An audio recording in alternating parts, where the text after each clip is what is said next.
Welcome back to The Grind. In this video, we are going to talk about how to rune Sepulla. Now, I did get some screenshots from a team member because unfortunately I do not have Sepulla, although I did really enjoy using Sepulla. So this is one of my teammates' dragons, and they have mostly ruined the dragon, but there is one slot open. They are waiting for the next season's seasonal dragon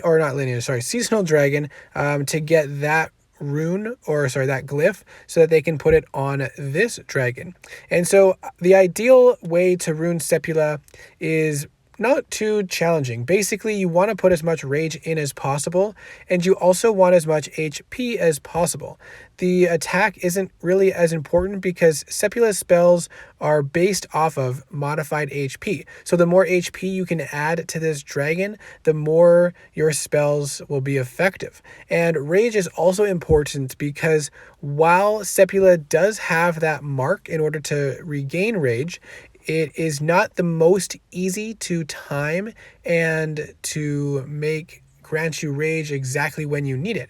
So having more overall rage regeneration will allow you to cast your spells more frequently. And Sepulla's new Ashes to Ashes spell does not have a cooldown and is very effective at locking down long-range targets as well as dealing significant damage, especially after you freeze the towers and cause them to take increased damage. So being able to cast that as frequently as possible is going to make your time with Sepulla so much easier. Now, unfortunately, I don't have any videos with the new buffed runes, but this is a fight against one of the more challenging bases I test against. And you can see that you can frequently cast that Ashes to Ashes spell, and it's great for locking down long range howitzers, as you can see there.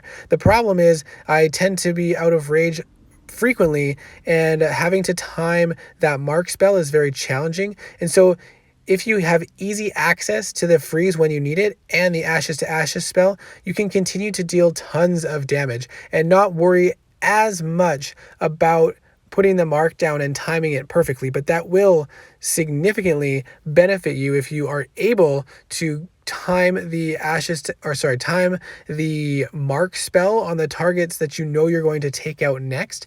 But with the nature of the spells and having the Ashes to Ashes, being able to cast it so frequently, it ends up being a very spammy dragon because you have to be marking targets as soon as the spell becomes available, which can be quite challenging. And so having the added rage regeneration, as you can see there, I was just shy of enough rage to freeze that mage tower before it drained my rage.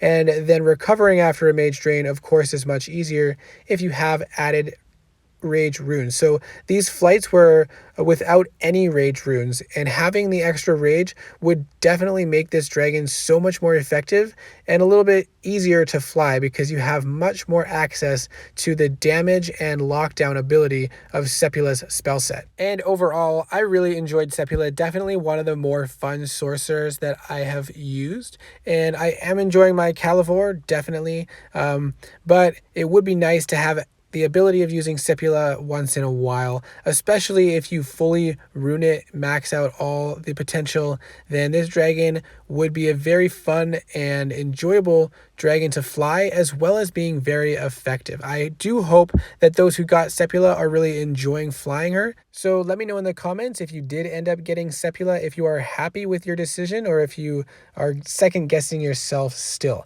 I hope you enjoyed this video, and I'll see you in the next video.